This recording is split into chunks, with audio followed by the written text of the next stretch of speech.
ओम नमो भगवते वासुदेवाय। ओम अज्ञानतिमिरिनाथस्य ज्ञानाञ्जनशलाकया चक्षुरुन्मिलितं येन तस्मै श्रीगुरुवे नमः।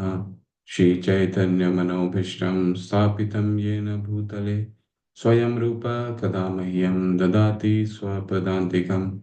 वन्देऽहं श्रीगुरो श्रीयुतपदकमलं श्रीगुरुं वैष्णवांश्च श्रीरूपं सागरजातां सहगना रघुनाथान्वितं सजीवं साद्वैतं सावधूतं परिजनसहिता कृष्णचैतन्यदेवं श्रीराधा कृष्णपादान् सहगना ललिता श्रीविशाखान्वितांश्च नमो विष्णुपादाय कृष्णपृष्ठाय भूतले श्रीमते भक्तिवेदान्तस्वामिनिति नामिने नमस्ते सरस्वते देवे गौरवाणी प्रचारिणे निर्विशेषशून्यवादी पाश्चात्य देशतारिणे वाञ्छाकल्पतरुभ्यश्च कृपा सिन्धुभैव च पतितानां पावनेभ्यो वैष्णवे भयो नमो नमः। नमो महावदानाय कृष्णप्रेमप्रदायते कृष्णाय कृष्णचैतन्य नामिने गौरीतशे नमः। पंचतात्मकं कृष्ण भक्तरूपस्वरूपकं भक्तावतारं भक्ताख्यं नमामि भक्तशक्तिकं। हे कृष्णा करुणा सिन्धु दीनबन्धु जगत्पते गोपेश गोपिका कान्त राधा कान्त नमस्तुते। तप्त कंचन गौरांगे राधे वृंदावनेश्वरी वृषभानुसुते देवी प्रणमामि हरि प्रिये। जय हो श्री कृष्ण चैतन्य प्रभु नित्यानंद श्री अद्वैत गदाधर शिवासादि गौर भक्त वृंद। हरे कृष्ण कृष्ण कृष्ण हरे हरे हरे राम राम राम हरे हरे।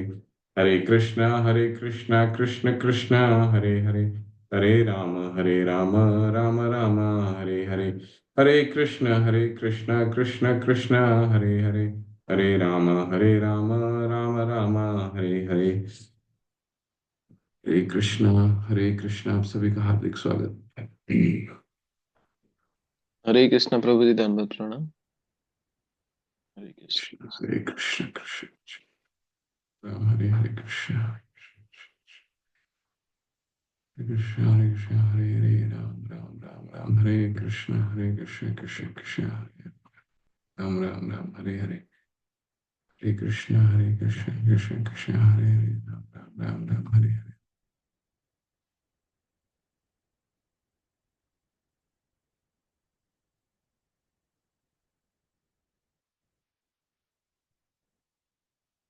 अपने श्लोक का उच्चारण कर लेते हैं। श्लोक संख्या नंबर 1। वाचो वेगम मनसा क्रोध वेगम जिह्वा वेगम मुदरोपस्थ वेगम एतान् वेगान् यो विषहेत धीरा सर्वामपि मां पृथ्वीं सशिष्यात्। वाचो वेगं मनसः क्रोध वेगं जिह्वा वेगं मुदरोपस्थ वेगम् एतान् वेगान् यो विषहेत धीरा सर्वामपि मां पृथ्वीं सशिष्यात्। अत्याहार प्रयासश्च प्रजल्पो नियमाग्रह जनसंगश्च लौल्यं च षड्भिर्भक्तिर्विनिश्यति।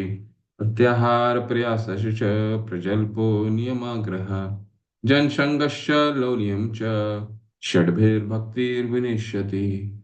उत्साहात् निश्चयात् धैर्यात् तत्तत्कर्म प्रवर्तनात् संगत्यागस्ततो वृत्तेः षड्भिर्भक्ति प्रसीदयति। उत्साहात् निश्चयात् धैर्यात् तत्तत्कर्म प्रवर्तनात् संगत्यागस्ततो वृत्तेः षड्भिर्भक्तिर्प्रसीदयति। ददाति प्रतिगृह्णाति गुह्यम् आख्याति प्रयक्षति भुङ्क्ते भोजयति चैव षड्विधिं प्रीतिलक्षणम्। ददाति प्रतिगृह्णाति गुह्यम् आख्याति प्रयक्षति भुङ्क्ते भोजयति चैव षड्विधं प्रीतिलक्षणम्। हरे कृष्ण कृष्ण कृष्ण हरे हरे हरे राम राम राम हरे हरे। हरे कृष्ण कृष्ण कृष्ण हरे हरे हरे राम राम हरे हरे। हरे कृष्ण कृष्ण कृष्ण हरे हरे हरे राम राम राम हरे कृष्ण कृष्ण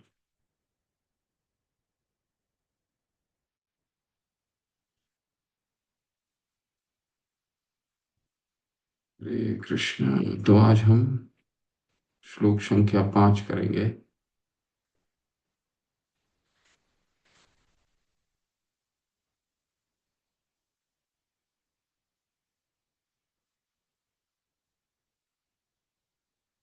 श्लोक संख्या 5। शिला प्रभुपाद की जय। जगत गुरु शिला प्रभुपाद की जय। राधा गोविंद जी की जय।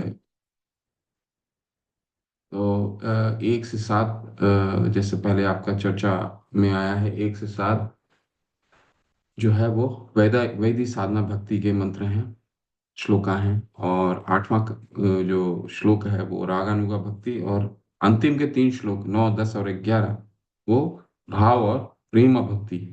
ठीक है, तो अभी हम साधना भक्ति के श्लोकों को कर रहे हैं। तो पिछले सत्र में हमने क्या पढ़ा? ददाति प्रतिगृह्णाति गुह्यम आख्याति प्रियक्षति भूंगते भोजयते चैव षड्विधि प्रीति लक्षणम। क्या प्रीति लक्षणम है? भक्तों के आचरण कैसे होने चाहिए आपस में? ददाति प्रतिगृह्णाति, देना और दान, देना और दान स्वीकार करना। ठीक है, हम सबसे बड़ा दान क्या देते हैं? गीता का ज्ञान और भगवान का नाम। गीता गीता जयंती शुरू हुआ है कल से। तो गीता वितरित करना, शिला प्रभुपाद कहते थे भगवत गीता का वितरण उनको सबसे प्रिय है।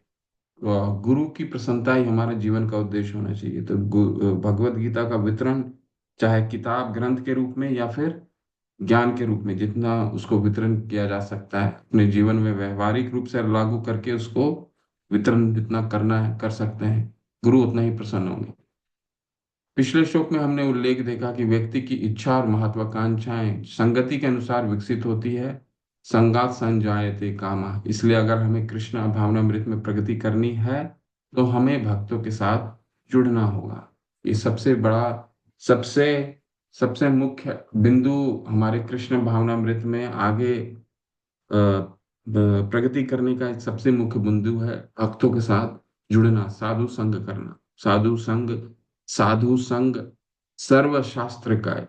ये सिर्फ एक शास्त्र नहीं, सर्व शास्त्र, सभी शास्त्र कहते हैं। साधु के साथ जुड़ना, वैष्णवों के साथ जुड़ना, ये जीवन का परम उद्देश्य होना चाहिए। जब तक हम नहीं जुड़ेंगे तब तक अकेली भक्ति नहीं हो पाएगी। ठीक है, प्रभुपाद कहते हैं 24 घंटे अगर भक्ति में लगना है तो कैसे लग सकते हैं? अकेले भक्ति 24 घंटे कर सकते हैं क्या? अकेले कितना दिन, कितना समय आप हरि नाम कर सकते हैं? कितना समय अकेले भगवत गीता का अध्ययन कर सकते हैं? कितना अकेले श्रीमद् भागवतम का अध्ययन कर सकते हैं? 24 घंटे हम कैसे लगे रहेंगे? ठीक है, 24 घंटे लगने के लिए निरंतर अगर स्मरण नहीं होगा, सततम कीर्तनयंतुम सततम कीर्तयंतुम, सततम कीर्तन, क्योंकि माया तो इतना प्रभावशाली है कि जैसे ही कोई नौकरी पे निकलता है या 9-10 बजे से अपना काम पे निकलता है, माया प्रभाव कर जाती है। ठीक है, और वो प्रभाव इतनी शक्तिशाली होती है कि शाम को व्यक्ति घर आता है या शाम को गृहिणी दूसरा कार्य करती रहती हैं, पर वो माया हमारे सर से जाता नहीं। तो प्रभुपाद जी क्या बोलते हैं? 24 घंटे हमको, हमें कृष्ण भावनामृत में रहना। तो कृष्ण भावनामृत में रहने के लिए, कृष्ण चेतना में, हमने कृष्ण कॉन्शियसनेस में रहने के लिए क्या हमने करना पड़ेगा? भक्तों का संग करना पड़ेगा। ठीक है, भक्तों का संग, नाम जप, उनके संग में अध्ययन, तो ये सबसे मुख्य है भक्ति में आगे बढ़ने का। ठीक है, तो श्लोक 4 बताता है कि संग क्या होता है। ददाति प्रतिगृह्णाति, दान देना, दान स्वीकार करना। ठीक है, गुह्यम आख्याति प्रियक्षति, लेकिन ये कोई भी भौतिक स्तर पे नहीं होना चाहिए। ठीक है, भौतिक स्तर पे नहीं होना चाहिए कि एक ने पैसा दिया दूसरे ने पैसा ही नहीं वापस किया। भक्ति भक्तों में भी होता है ना, एक ने पैसा दे दिया दूसरे ने पैसा वापस ही नहीं किया, तो ये क्या हो गया? ये भौतिक आदान प्रदान होगा। यहाँ क्या देने और लेने की बात हो रही है? दान देना और दान स्वीकार करना। दान स्वीकार करना का मतलब, दान तभी हम स्वीकार कर सकते हैं जब हमारे में देने की क्षमता हो।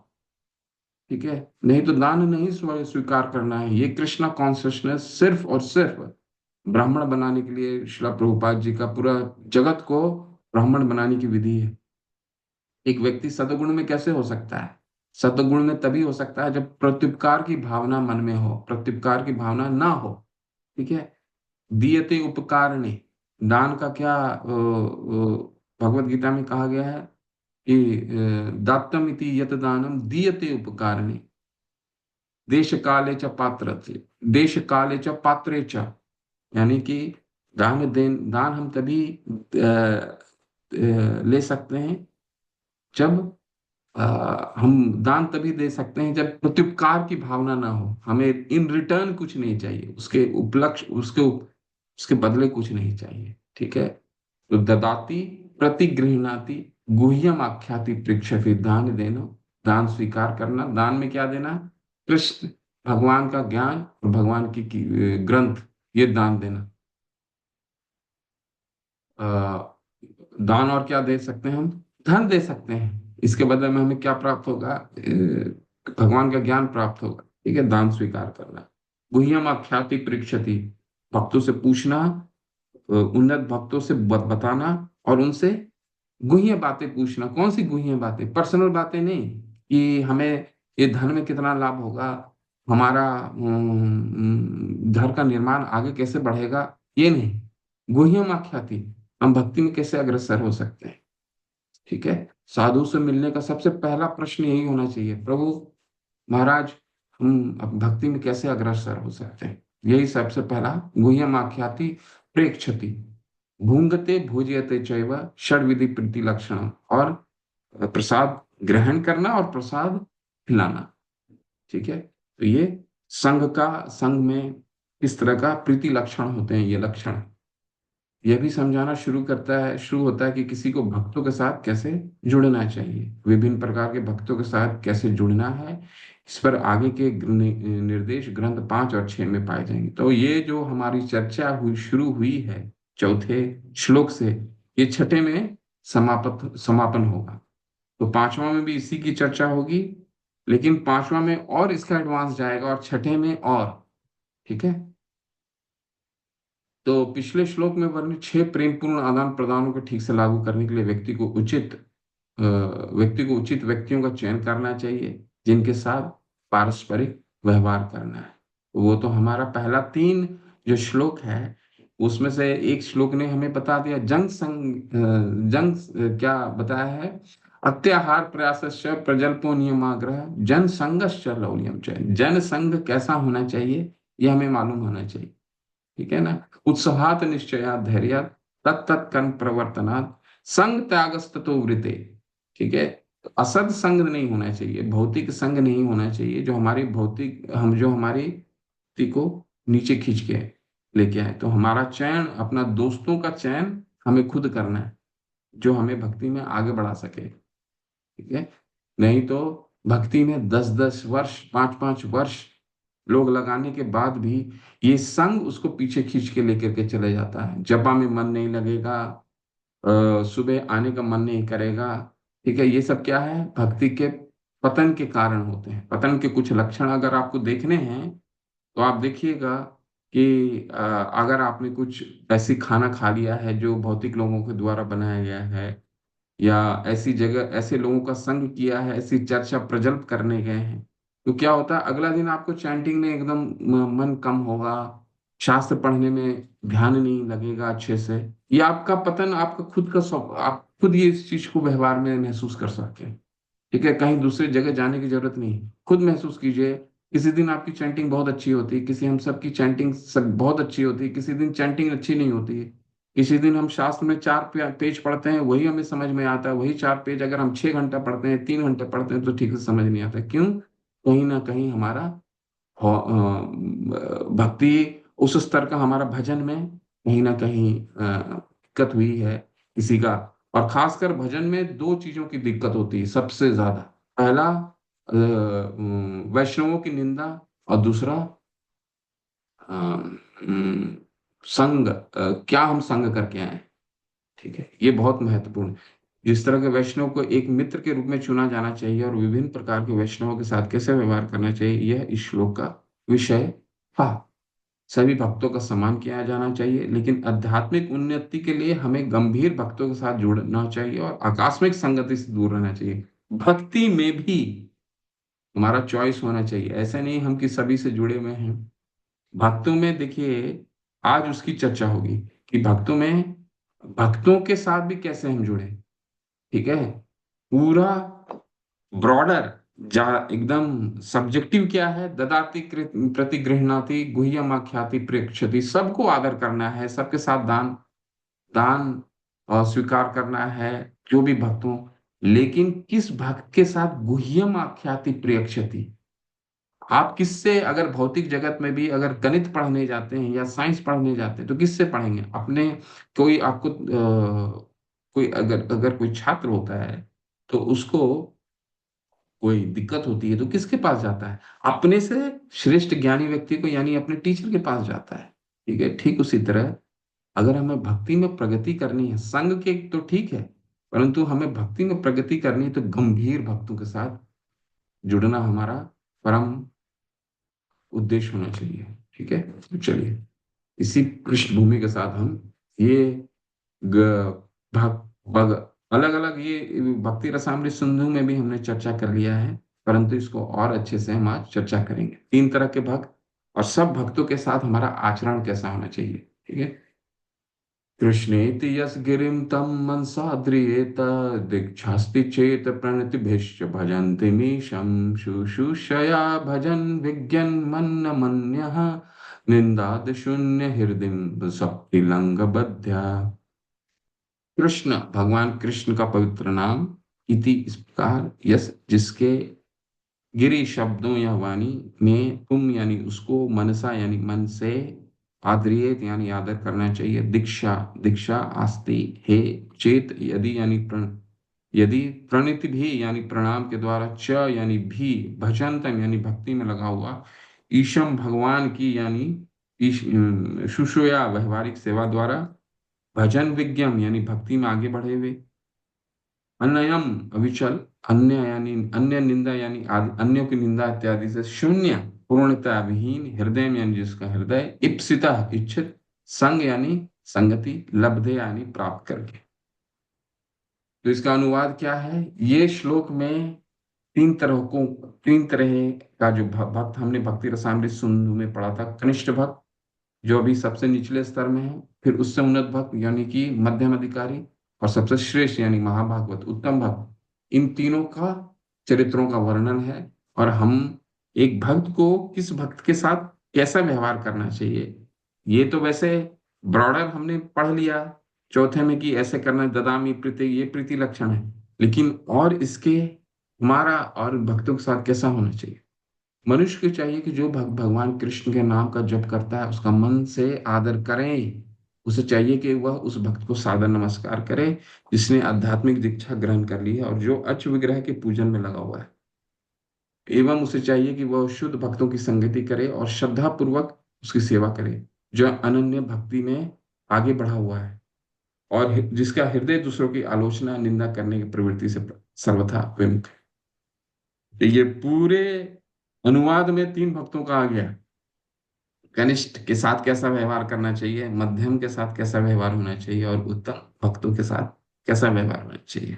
ठीक है, संघ के तीन स्तर होते हैं। भगवान कृष्ण के पवित्र नाम का जप करने वाले भक्त को मानसिक रूप से सम्मान करना चाहिए। ये सबसे, जो अभी भक्ति में नियोफाइट इंग्लिश में कहा जाता है, नियोफाइट यानी कनिष्ठ, कनिष्ठ अधिकारी। कनिष्ठ अधिकारी के क्या लक्षण हमने देखे थे भक्ति रसामृत सिंधु में? मंदिर में ही भगवान को देखता है। ठीक है, मंदिर जाता है और मंदिर तो में ही भगवान तो को देखता है, लेकिन भगवान तो इतो, आज ही आपने माता ने बहुत सुंदर नरसिंह स्तुति सुना, नरसिंह आरती किया, क्या, इतो नरसिंहा पर तो नरसिंहा, यतो यतो यामी ततो नरसिंहा। भगवान तो हर जगह है। ठीक है, हमारे हृदय में है, हृदय के बाहर है, जल के स्वाद में है, हर जगह है भगवान। लेकिन जो भक्ति शुरू करता है हम जैसे लोगों के लिए, भगवान सिर्फ मंदिर में दिखते हैं अर्श विग्रह के रूप में। भगवान को प्रत्यक्ष हर जगह दर्शन वो नहीं कर पाते हैं। ठीक है, ये है पहला लक्षण। और ये कनिष्ठ अधिकारी होता है, और कनिष्ठ अधिकारी अधिकारी के साथ कैसा व्यवहार होना चाहिए? उसे मानसिक रूप से सम्मान करना चाहिए। ठीक। दूसरा, उस वक्त भक्त को विनम्र प्रणाम करना चाहिए जिससे आध्यात्मिक दीक्षा प्राप्त की है और जो अर्च विग्रह की पूजा में लगा हुआ है। ठीक है, ये कौन हो गया? मध्यम अधिकारी। और उस शुद्ध भक्ति के साथ संगति, पहला को सम्मान, मध्यम अधिकारी को प्रणाम, और तीसरे को शुद्ध भक्त के साथ संगति और निष्ठा पूर्वक सेवा करनी चाहिए। संग किसका करना चाहिए? शुद्ध भक्तों का। और निष्ठा पूर्वक सेवा करनी चाहिए जो अविचल भक्ति सेवा में उन्नत है और जिसका हृदय दूसरों की आलोचना करने से प्रवृत्ति से पूरी तरह रहित है। ठीक है। क्यों ऐसा रहित है? विद्या विनय संपन्ने ब्राह्मणी गवि हस्तनी सुनिचई व शपाके च पंडिता समदर्शिना। हर जगह भगवान को देखता है, हर जीव में भगवान को देखता है, चाहे वह कुत्ता हो, चंडाल हो, हाथी हो, ब्राह्मण हो। सबको वो शरीर को, जो जितने भी शरीर है, चाहे वो कुत्ता का शरीर हो या हाथी का शरीर हो, उस शरीर को कपड़े के रूप में देखता है। ठीक है। तो ऐसे भक्तों का संग करना चाहिए और सेवा करनी चाहिए। ठीक है। पहले दो भक्तों का सेवा और संग नहीं होना चाहिए। पहले भक्त क्या होना चाहिए? उनको सम्मान करना चाहिए, संग नहीं। दूसरा, दूसरा क्या होना चाहिए? विनम्र प्रणाम करना चाहिए। ठीक है। और तीसरा, जो शुद्ध होते हैं, शुद्ध नित्य मुक्त शुद्ध पुरुष होते हैं, ठीक है, वो साधु पुरुष, जो तत्व का जिनको ज्ञान होता है, ठीक है, यही तत्वेता शेई गुरु होय तद्विद्धि प्रणिपातेन परिप्रश्नेन सेवया उपदेशन्ति ते ज्ञानम ज्ञानी न तत्व दर्शन। जिनको तत्व का दर्शन होता है, वही ऐसे साधु पुरुषों का हमें संग भी करना चाहिए और उनका सेवा भी करना चाहिए। ठीक है। तो ये तीन स्तर की बातें कर रहे हैं हम। पहला कनिष्ठ में हम देख लेते हैं कनिष्ठ क्या क्या कनिष्ठ के साथ क्या व्यवहार है। हम थोड़ा सा ग्रंथ भी पढ़ेंगे। कनिष्ठ भक्त केवल नाम लेता है, नाम में रुचि नहीं हुई है। भगवान को केवल मंदिर में भगवान की उपस्थिति को देखता है और कहीं नहीं देखता है। भगवान तो हर जगह है ना, सर्वस्व चाहम हृदय सन्निविष्टो, लेकिन उस स्तर में अभी कनिष्ठ भक्त पहुंचा नहीं है। जैसे हम जैसे भक्त क्या है, हम अपने कहीं नहीं देखते हैं, सिर्फ मंदिर, अपने अर्श विग्रह जहाँ मंदिर है वहीं पर भगवान को देख पाते हैं। बाकी हमारी में इतनी प्रेम, अभी इतनी क्षमता नहीं उत्पन्न हुई है कि हम भगवान को हर जगह देख सकें। ठीक है।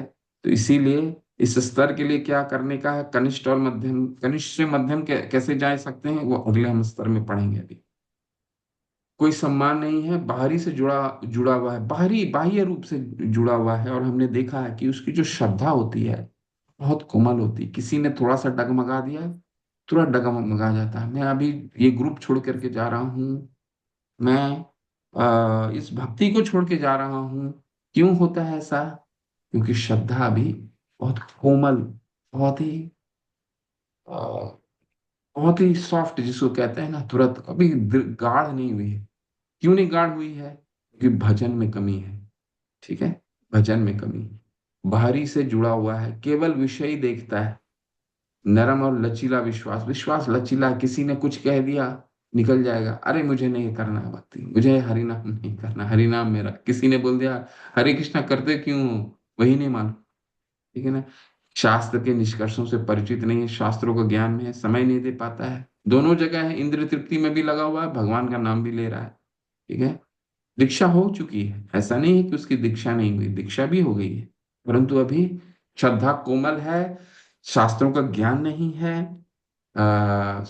मंदिर में ही महाईश्वर को देखता है, महाईश्वर को सिर्फ मंदिर में देखता है और कहीं नहीं देखता। ठीक है। ये कुछ लक्षण हैं जो जिसने भक्ति शुरू की है, नए नए हैं भक्तों को, उसको नाम दिया गया कनिष्ठ। मध्यम अधिकारी कौन होते हैं? जिसकी ब्राह्मण दीक्षा हो गई है, भगवान की अर्चना में अर्चना करता है। भेद और सम्मान, मिलनसार भक्त, दयालु, निर्दोष, परहेज। ठीक है। ये एक कदम आगे बढ़ चुका है। कैसे? ये सभी को सम्मान देता है। ठीक है। उसमें कंपैशन, दयालु हो गया है। ठीक है। ईर्ष्या, काम, क्रोध तथा लोभ, ये भौतिक इंद्रियों पे विजय प्राप्त तो कर लिया है इसने। मध्यम अधिकारी में भौतिक काम, क्रोध तथा लोभ, इस पे इसको विजय प्राप्त हो गई है। ठीक है। लेकिन भक्त और अभक्तों के बीच में भेद करता है। ये अभक्त हैं और ये भक्त हैं। अभी दोनों को समान स्तर पर नहीं देख पाता है। ठीक है। कंपैशनेट हो गया है, दयालु भी हो गया है, लेकिन अभक्तों को भक्त बनाने की चेष्टा नहीं कर पाता है। ये दोनों में भेद करता है। कनिष्ठ तो भक्त और अभक्त में भी भेद नहीं कर पाता है। उपदेशक होता है, प्रचारक करता है, भगवान का प्रचार करता है, भगवान में दृढ़ विश्वास है। ठीक है। फिलॉसफी में अब उसकी जो श्रद्धा है वो गाढ़ हो चुकी है। श्रद्धा कोमल नहीं है।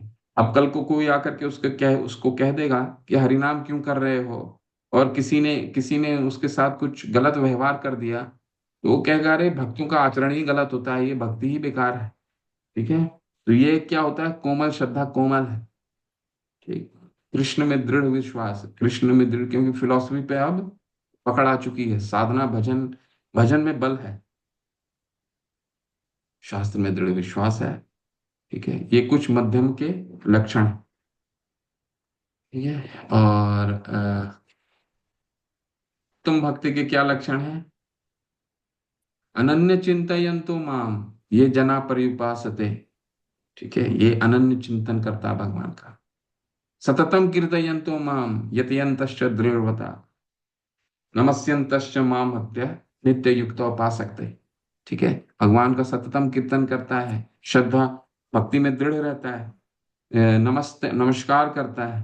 ठीक है। नमस्यन्तश्च माम भक्त नित्य युक्त उपासते, और भगवान की उपासना नित्य करता है। ठीक है। ये कौन है? महाभागवत, जो सबसे श्रेष्ठ हैं, उत्तम भक्त।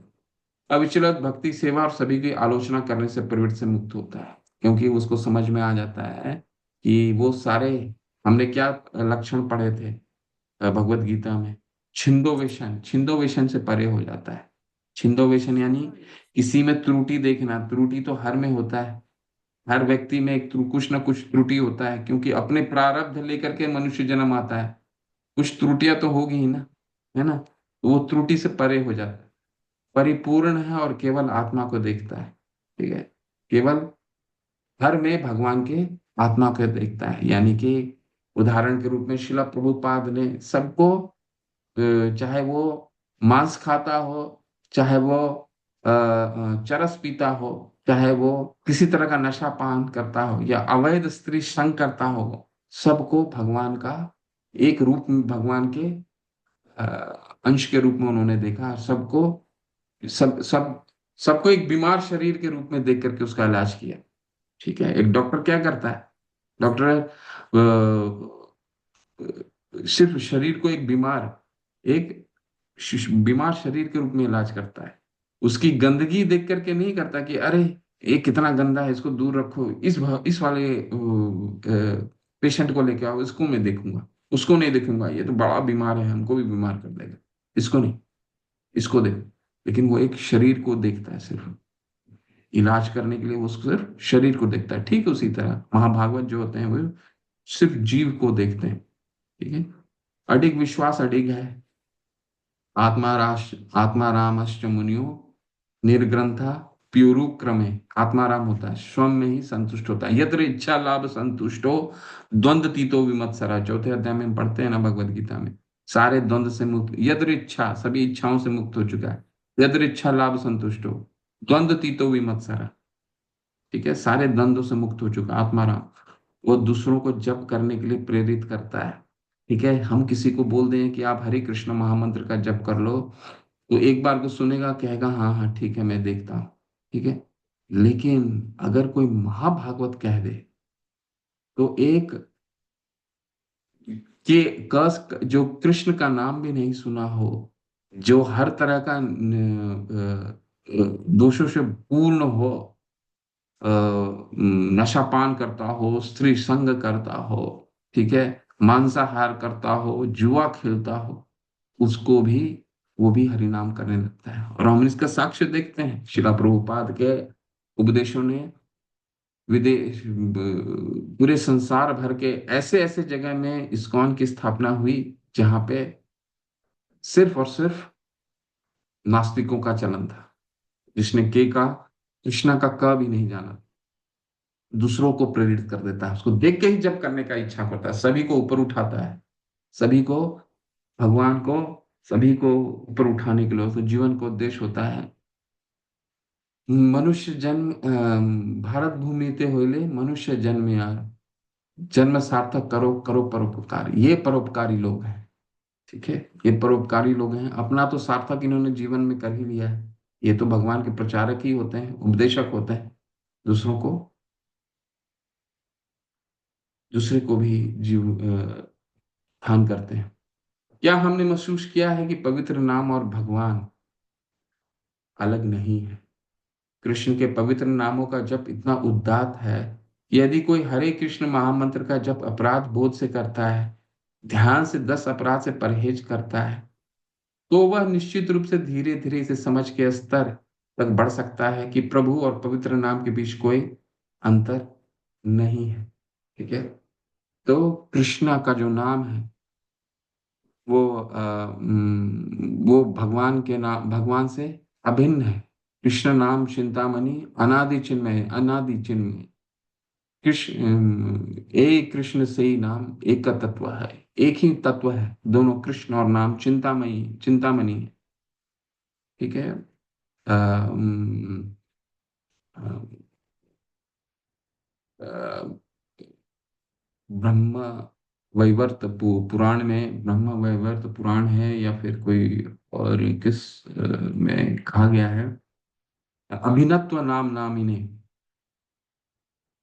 नाम इतना शक्तिशाली है कि पूर्ण शुद्ध है, वो पूर्ण पूर्ण शुद्ध हो, नित्य मुक्त हो, अभिनत्व नाम नामिने, पूर्ण शुद्ध है, और वो स्वयं भगवान। ठीक है। एक हमारे शिक्षक थे, उन्होंने बड़ी अच्छे से हमें समझाया उदाहरण के रूप में। पिछले रविवार को हमारी कक्षा थी, तो उस कक्षा में हमारे जो शिक्षक थे, उन्होंने बहुत अच्छे से उदाहरण दे करके समझाया है। क्या समझाया? उन्होंने बताया कि देखिए, सतयुग में, सतयुग का क्या युग धर्म था? सतयुग का युग धर्म था तपस्या। ठीक है, लोग 10-10 हजार वर्ष तपस्या करते थे, तब भगवान प्रसन्न होते थे। ठीक है, ऐसे कदरमा मुनि हो गए, 10 हजार वर्ष उन्होंने तपस्या किया कि भगवान कितने कितने शक्त थे कि कोई 10 हजार वर्ष तपस्या करता था तब भगवान प्रसन्न होते थे। 10 हजार वर्ष सतयुग का ये चलन था। ठीक है, 10 हजार वर्ष की तपस्या में भगवान उनको, कदरमा मुनि का दर्शन हुआ था, कदरमा मुनि ने भगवान भगवान का दर्शन किया था। लेकिन उसमें जो व्यक्ति, फिर अब देखिए, कोई अच्छा कॉलेज होता है, अच्छा इंस्टीट्यूट होता है, उसमें क्या होता है, उसमें एक कक्षा लगाई जाती है, और उस कक्षा में अगर कोई छात्र फेल हो जाता है, पास नहीं कर पाता, तो क्या होता है, उन छात्रों के लिए अलग से कक्षा लगाई जाती है ना, ताकि उसका कुछ स्पेशल क्लास किया जाए, कक्षा किया जाए, ताकि उसको पढ़ा करके उसको किसी ना किसी तरह से अगले क्लास में भेजा जाए। ठीक उसी तरह सतयुग में जो भक्त नहीं बन पाए, उसकी अलग से कक्षा ली गई, उसके लिए अगला युग बनाया गया। कौन सा युग? त्रेता युग। चलो थोड़ा सा आसान कर देते हैं, स्पेशल क्लास लेकर के इनको थोड़ा सा सिलेबस कम कर देंगे ताकि ये पास हो जाए। ठीक है, फिर भगवान के धाम चला जाए। अंतिम उद्देश्य क्या है? तद धामम परमम मम।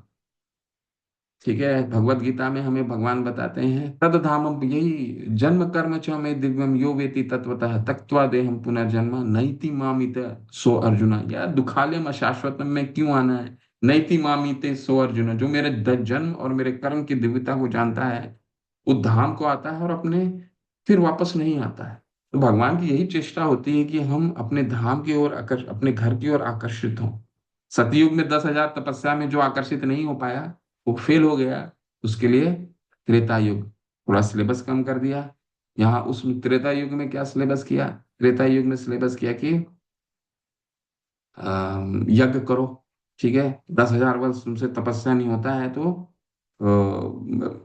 अच्छे अच्छे यज्ञ करो। तो उसमें युग धर्म क्या हुआ? त्रेता युग का युग धर्म हुआ यज्ञ। ठीक है, और उस समय बहुत ही महंगे यज्ञ होते थे, बहुत ही भव्य यज्ञ होते थे, उसका युग धर्म यज्ञ था। ठीक है। तो थोड़ा सा सिलेबस कम हुआ त्रेता युग में। अब वो स्पेशल क्लास लगाई गई, उसमें भी कोई फेल हो गया, तो भगवान ने क्या किया, ठीक है अब ये भी तुमसे यज्ञ भी नहीं हो रहा है, तो एक काम करो, तुम्हारा सिलेबस और कम करते हैं तुमको। द्वापर एक और कक्षा लगाई गई, द्वापर युग, उसमें सिलेबस भगवान ने और कम कर दिया।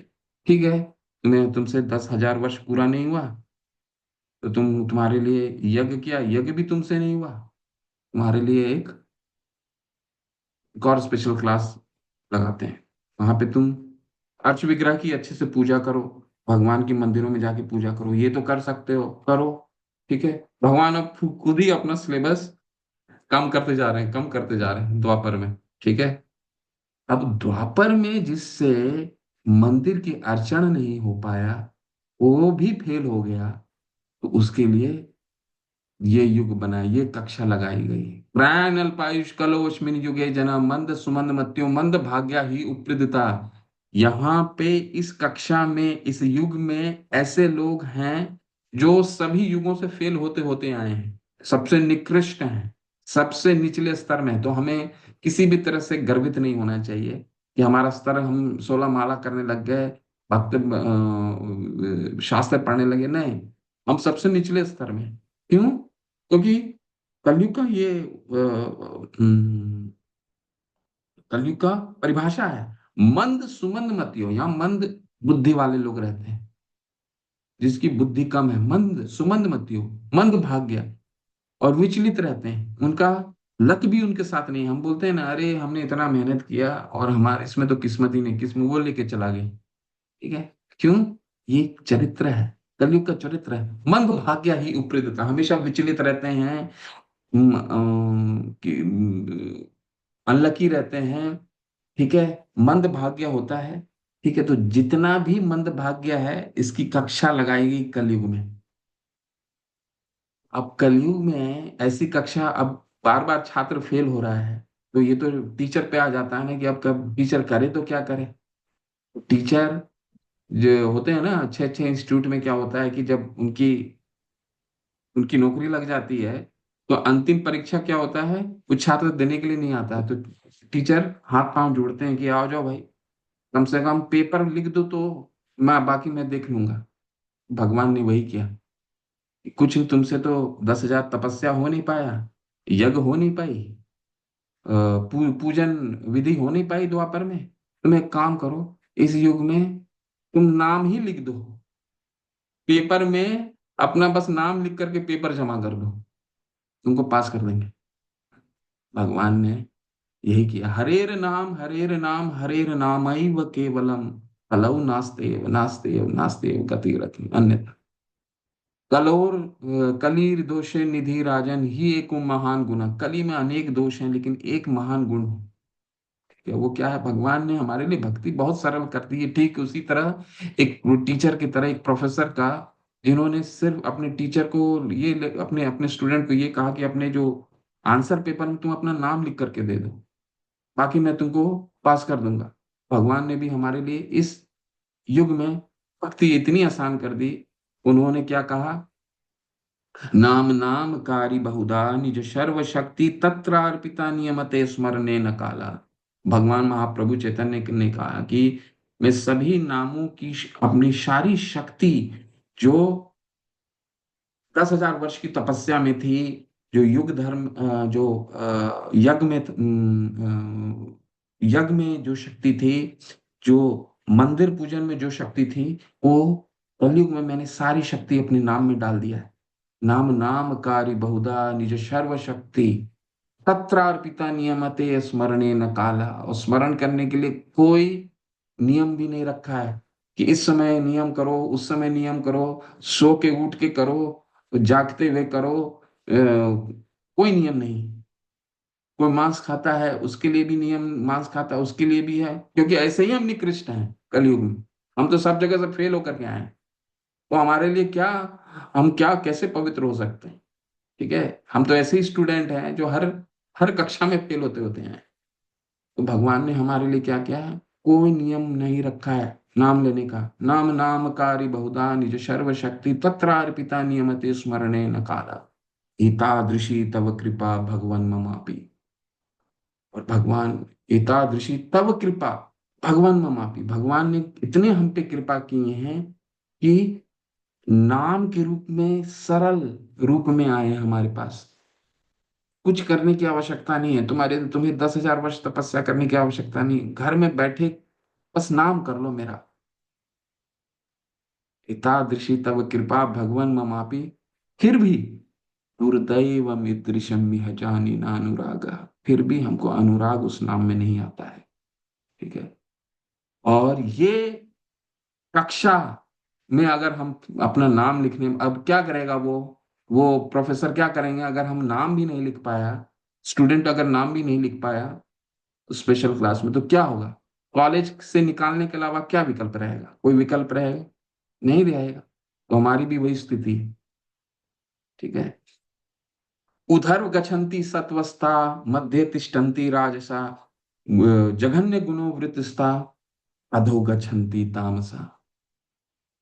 कॉलेज से निकालना तय है, यानी अधो गच्छन्ति तामसा। हमारा भगवत गीता में कहा गया है, जो सतोगुण में होते हैं वो ऊपर के लोग के जाते हैं। जो सतोगुण का क्या लक्षण है देख लिया हमने, मिनिमम नाम लेना जरूरी है।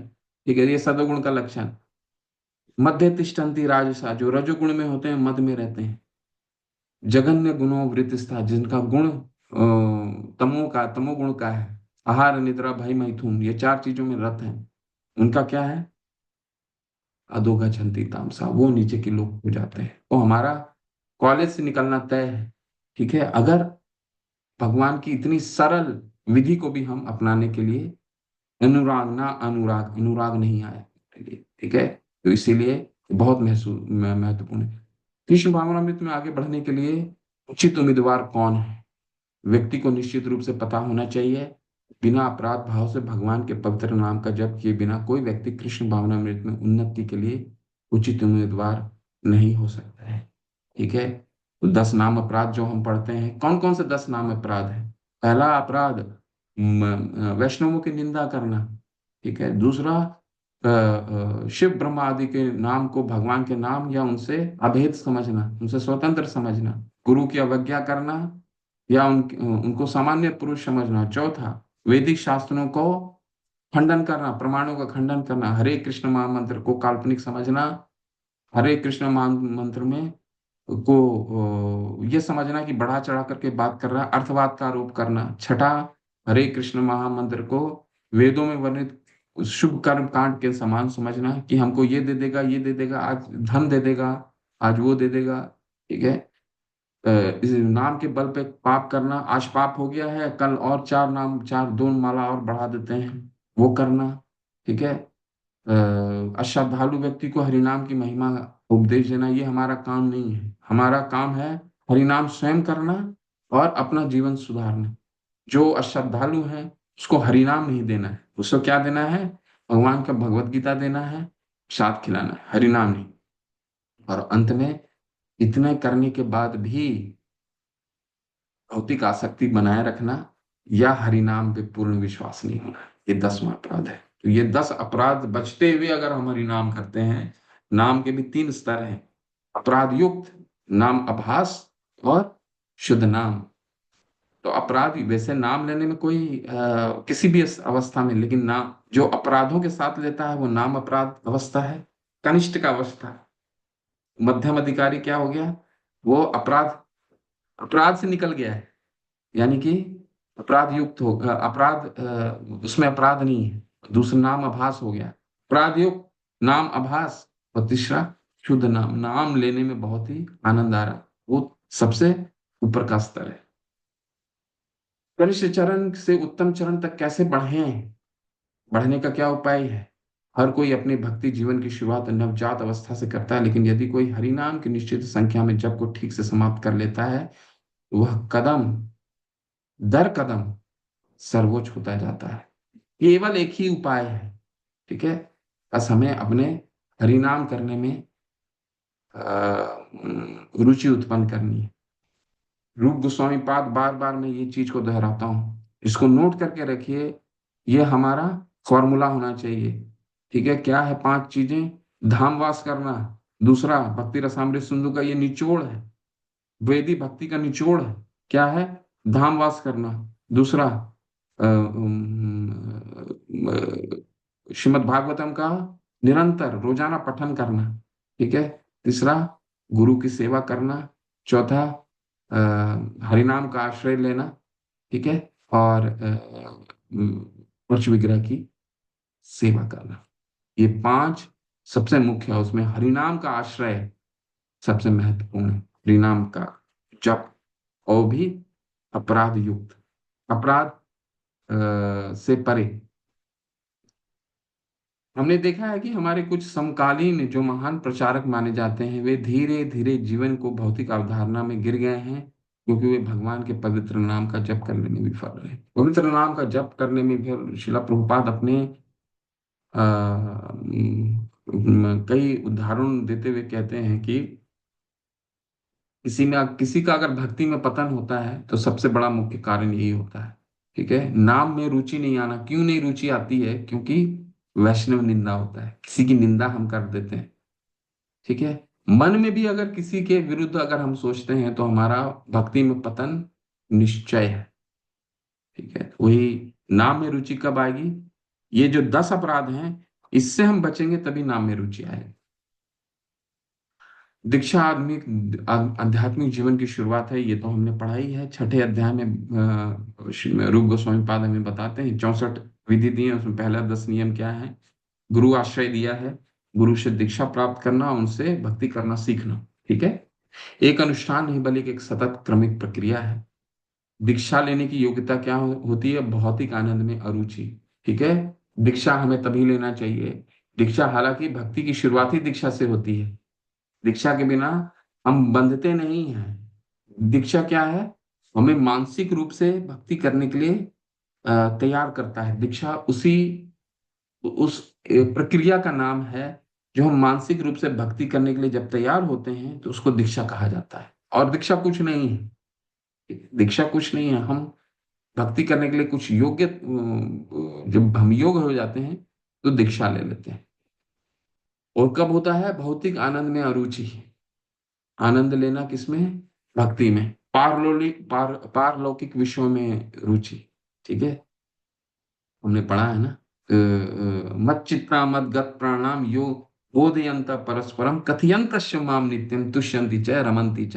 ये भक्तों का गुण बताए थे ना भगवान ने 10वें अध्याय में, कि मेरे भक्त क्या करते हैं? मत चित्ता मत गत प्राणाम बोधयंत परस्परम कथयंत माम नित्यम। सिर्फ मेरे बारे में बातें करते हैं। ठीक है, मेरी लीलाओं का वर्णन करते हैं, आपस में बात करते हैं, उसी में आनंदित रहते हैं, साथ में कीर्तन करते हैं, कोई भौतिक चीज नहीं बात करते हैं। ठीक है। आज वहां पे वो राजनेता जीत गया, वहां वो क्रिकेट वाला मैच जीत गया, वहां ये हो गया, यहाँ ये हो गया, ये कुछ नहीं। बोधयंत परस्पर भगवान की लीलाओं का चर्चा करते हैं, और तुष्यंती च रमंती च। तपस्या ब्रह्मचर्य का अभ्यास करने के लिए तैयार रहना चाहिए। ब्रह्मचर्य का ये हम कई बार हमने इसका अध्ययन करा है। ठीक है। तपस्या तपो दिव्यम, हमारा जीवन ही तपस्या के लिए बना है। ठीक है। इसको पशु पशु तुल्य नहीं रखना है। खासकर 4 पशु भागवत शास्त्रों में प्रभुपाद जी निकाल के लेके आते हैं। 4 पशु बहुत मुख्य हैं, और सभी जीवों को इनसे, इन 4 पशुओं को उदाहरण के रूप में हमें हमेशा देखते रहना चाहिए। ठीक है। इनसे अगर हम बच गए तो हम तपस्वी हुए। तपो दिव्यम, वो 4 कौन है? शव वित्त वराह उष्टोत्तर खोरोही। ठीक है। संस्तुता पुरुष और पशु, ये 4 जीव बहुत है। 4 जो पशु हैं, इनसे हम बचेंगे, जिसका शास्त्रों में उल्लेख आता है। शव यानी कि कुत्ता। ठीक है। कुत्ता, क्यों ऐसा? कुत्ता तो घरों में पलता है, हर घर में आजकल 10 में हर मध्यम वर्ग परिवार में आजकल काफी इसका प्रचलन हो गया रखने का। पर शास्त्रों में क्या गया है? कुत्ता एक ऐसा पशु है जो अपने मालिक पे ही निर्भर करता है। मालिक उसको 2 रोटी देता है तो उसको ऐसा लगता है कि मेरा जीवन का पालन यही करेगा। हालांकि वो 2 रोटी से उसको पूरा पेट नहीं भरता, फिर भी वो मालिक के लिए सेवा, ऐसा सेवा करना चाहता है मालिक को कि उसका जीवन उसी के साथ निकल जाए। ठीक वैसे ही हम में से कई वो लोग होते हैं, हमको ऐसा लगता है सरकार जो हमारा जिसके साथ हम काम करते हैं वही हमारा जीवन का पालन करेगा, सैलरी रूप में हमें सैलरी देता है, तनख्वाह देता है, वही हमारा वही जीवन का उद्देश्य है। ठीक है। तो शव, उसको कहा जाता है शव, कुत्ता। कुत्ता एक सिर्फ अपना स्वामी के लिए, उसको ये नहीं मालूम है कि जंगल में से कई कुत्ते हैं जिसका कोई स्वामी नहीं है, उसका भगवान देखते हैं। भगवान तो क्या कहते हैं, सुहृदय सर्वभूतानां ज्ञात्वा माम शांति मृच्छति, ईशावास्यमिदं सर्वम यद किंचन जगत्याम जगत। मेरा ये पूरा जगत मेरा है। और सबके लिए कोटा रखा हुआ है। जंगल में जितने जानवर होते हैं, कोई वहां पे मनुष्य जाकर के किसी को खाना नहीं खिलाता, लेकिन कोई भी जानवर भूखा नहीं मरता है। कोई जानवर भूखा नहीं मरता है। जब जंगल से भटक करके वो आता है, तब उसे भूखे मरते हैं वो। फिर उसको स्वामी की दरकार पड़ती है। ठीक है। तो ये है शव। वितवराह, वितवराह, वराह का मतलब होता है सुकर, और इसका बहुत प्रयोग होता है। वितवराह, शव वितवराह मतलब होता है सुअर। सुअर कुछ भी खाता है। ठीक है। वो हर तरह की घृणित वस्तु खाता है, मल खाता है, मूत्र खाता है, नाली के गंदे में रहता है।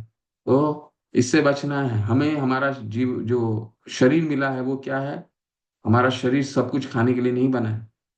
ठीक है। इस शरीर का भी एक निर्माण होता है ना। हमारी दांत हो देख लीजिए, हमारी आंत देख लीजिए। ठीक है। तो हमारे दांत और आंत सब कुछ खाने के लिए नहीं बना है, कोई विशेष चीज खाने के लिए बना है। हर पशु, हर जीव का एक अपना भोजन है। ठीक। तीसरा, तीसरा क्या होता है, तीसरा है शवित विराह उष्टोत्तर खोरी। उष्टोत्तर मतलब होता है ऊंट। ठीक है। ऊंट क्या होता है, ऊंट वो जीव है जो रेगिस्तान में कांटे को खाता है। कांटा खाता है और कांटे के साथ उसका खून भी लगता है। कांटा लगेगा तो जीभ में तो खून आएगी ना। खून आने से उसको लगता है ये कांटे का अलग सा स्वाद है। ठीक वैसे ही हमें ऐसा लगता है कि ये जो भौतिक जगत है, इसमें हम नई नई चीजें खरीदेंगे, यही हमको सुख देगा। नया घर खरीदेंगे, नया घर खरीदेंगे तो नया लोन भी लेना पड़ेगा, और लोन क्या होगा, कांटे के समान है जो हमारा खून निकालेगा। ठीक है। 5वें अध्याय में भी कहा गया है, ये ही संस्पर्शजा भोगा दुख योना एवते। जो चीजें हमें लगती हैं कि सुख प्रदान करेगी, वही हमारा दुखों का कारण होता है। कोई बहुत महंगी महंगी फोन ले लेता है, ठीक है, और जीवन का कितना बड़ा पैसा उस पर खर्च कर देता है। जीव दुख योना एवते, वही दुखों का कारण बनता है जिस चीज को हम सुख मानते हैं।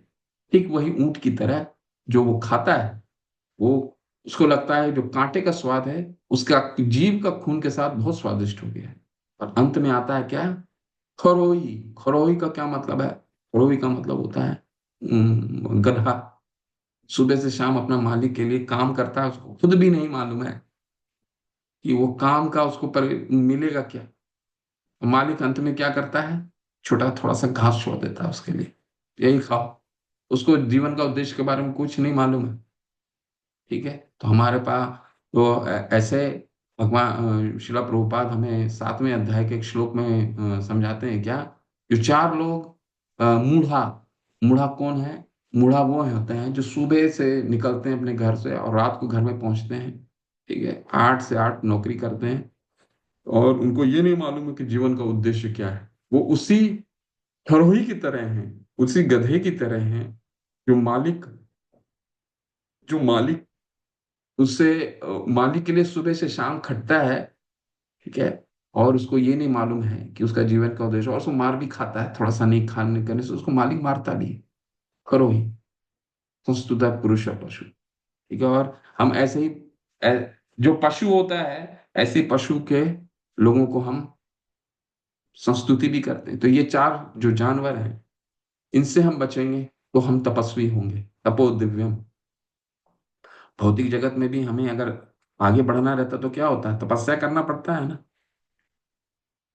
मन को नियंत्रित करना, कोई मन नियंत्रित करेगा तभी वो एक दीक्षा लेने का आध्यात्मिक जीवन की शुरुआत भी वही वहीं से होती है। बंधुर आत्मना आत्मना तस् येन आत्मना आत्मना जिता। ठीक है। बंधु, मन को बंधु बनाना होगा। ठीक है। बंधु नहीं बनेगा तो मन सबसे बड़ा हमारा दुश्मन होगा। अरे 6 बजे क्यों कक्षा करना है, 6 बजे तो कुछ और काम भी हो सकता है। बंधु और आत्मना आत्मना तस्य, ये न आत्मना आत्मना। ठीक है। वो हमको नियंत्रित, मन पे अगर हम नियंत्रित मन की तपस्या क्या कहा, क्या मन के लिए क्या कहा गया है 17वें अध्याय में? मौनम आत्म विनिग्रह। मन को जितना हम, मन जो चाहता है उसको जितना हम कम देंगे, उसको भूखा रखेंगे, हम मानसिक रूप में उतना ही शक्तिशाली होंगे। अब देखिए, शरीर को भूखा रखते तो शरीर कमजोर हो जाता है, लेकिन मन को अगर आप भूखा रखेंगे तो हम मानसिक रूप से बहुत ही दृढ़ हो जाएंगे। मन जो चाहता है उसको मत दीजिए, उसको हमें अगर नहीं देना है तो बहुत अच्छा मित्र हो जाएगा मन। नहीं तो बंधुर आत्मना आत्मना तस्य ये न आत्मना आत्मना जिता। आत्मना तस्य शत्रुत्वे वर्ते आत्मा एव शत्रुवते। नहीं तो सबसे बड़ा शत्रु होता है मन। अगर नियंत्रित नहीं है, सबसे बड़ा शत्रु है, कुछ भी करवाता है। ठीक है। गुरु के माध्यम से कृष्ण को पूर्ण समर्पण के लिए तैयार रहना दीक्षा का सबसे बड़ी योग्यता है। मानसिक रूप से तैयार होना, मन को मित्र बनाना। क्या क्या करना है? भौतिक में अभिरुचि, हरिनाम का आश्रय लेना, शास्त्रों में रुचि विकसित करना, तपस्या करना। तपस्या में क्या क्या आता है? हरिनाम करना, नियमित रूप से 16 माला नियमित रूप से करना, 4 नियमों का पालन करना, भक्तों का संग करना, ये तपस्या है। इसे तपस्या कहते हैं। नियमित रूप से रक्षा करना, नियमित रूप से, ये तपस्या है। ब्रह्मचर्य का पालन कर, तपस्या है ये। तब हमारा मन नियंत्रित हो जाएगा, नाम में रुचि आने लग जाएगी। और जब ये हो गया तो समझिए मानसिक रूप से हम तैयार हैं दीक्षा लेने के लिए, गुरु को समर्पण समर्पण करने के लिए तैयार है। ठीक है। हरे हरे, हरे कृष्णा। ये कुछ प्रश्न हैं आपके, तो ये आपका मंत्र समाप्त होता है। शिला प्रभुपाद की जय। रूप गोस्वामी पाद की जय। कोई और किसी का प्रश्न है? कल इस चर्चा को हम जारी रखेंगे। और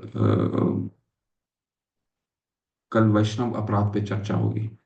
ठीक है। जो वैष्णव अपराध हमें पता नहीं चलता, परंतु वैष्णव अपराध हम मुख्य कारण होता है भक्ति में पतन का। कोई अगर अपराध करता है, मानसिक रूप से भी किसी भक्त के बारे में गलत सोचता है, तो हमारी भक्ति में आप व्यवहारिक रूप से पतन देखेंगे। ठीक है। तो कल उस पर विस्तार से चर्चा करेंगे। हरे कृष्णा। श्रील प्रभुपाद की जय। किसी का कोई प्रश्न है तो पूछ सकते हैं।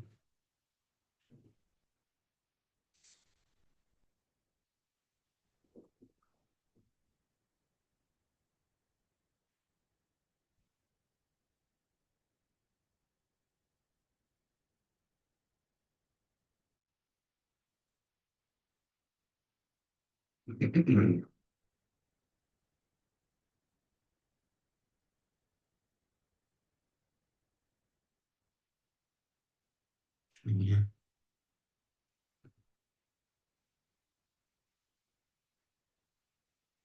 इनके तात्पर्यों को पढ़िए, किताब को अच्छे से पढ़िए। हम तात्पर्य में तो पूर्ण रूप से नहीं जा पाएंगे। ठीक है। जहां जहां महत्वपूर्ण लगेगा मैं तात्पर्य को जाऊंगा। 7वें श्लोक संख्या से हम अनुवाद में जाएंगे, क्योंकि 7वें के बाद भाव भक्ति और प्रेम भक्ति आएगा, जिसमें हमें अनुवाद का जरूरत पड़ेगा। तो लेकिन 5वें और छठा व्यवहारिक है, साधना भक्ति है, जिसका हमने पहले भी अध्ययन किया है। इसको अब अनुवाद में अच्छे से पढ़िए। ठीक है। हरे कृष्णा प्रभु जी। हरे कृष्ण। जी, अ, पूछिए। मेरा मेरा सवाल था प्रभु जी कि ये अभी जो 3 नंबर चल रहा है, तीसरे चरण में चल रहा है, तो ये प्रतिदिन होता है क्या? नहीं नहीं, 2 दिन होता है प्रभु। आज के दिन होता कौन? है, कल के दिन होता है। अच्छा, आज के दिन और कल के दिन, दो कंटिन्यू 2 दिन? जी जी, 2 दिन होते जी हैं थैंक प्रभु। हरे कृष्णा प्रभु जी, थैंक यू। हरि हरि।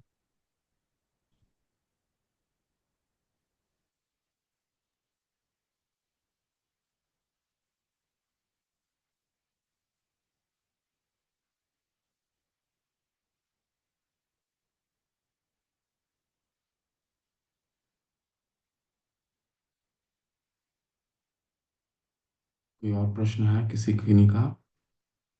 ये तो चले। हरे, हरे कृष्ण। ये जो श्याम। तीर्थ स्थान पुराण इसमें 5 बताए थे ना, इसमें 3 क्या और 3 क्या है?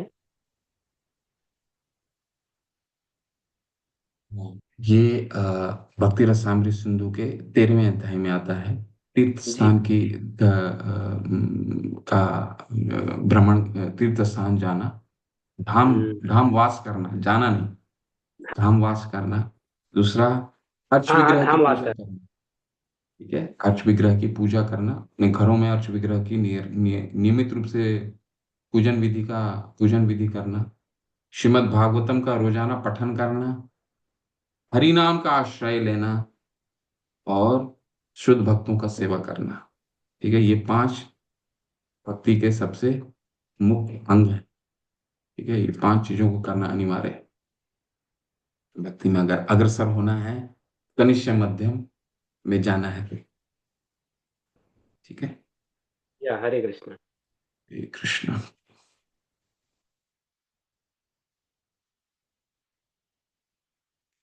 हरे कृष्णा आदित्य गर्ग प्रभु। मंदिर में मेरी बात हुई थी, माता जी भी आपको अपडेट कर देंगे। थोड़ा सा आपको और वेट करना पड़ेगा। कार्य चालू है। अ, सभी एक्चुअली वेबसाइट हैक हो गई थी, जिसके वजह से हम्म। अभी 2 लेवल के क्वेश्चन जो हैं वो अपलोड हो गए हैं, लेवल 1 और लेवल 2 के।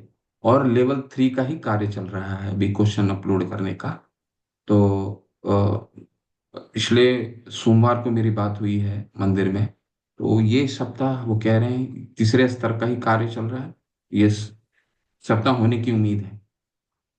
ठीक है प्रभु। जी प्रभु जी। तो जी ये प्रभु जी। होने के बाद फिर प्रभु आप अगले स्तर के लिए जा सकते हैं प्रभु। ठीक है। ठीक है प्रभु जी। जी हरे कृष्ण हरे कृष्ण।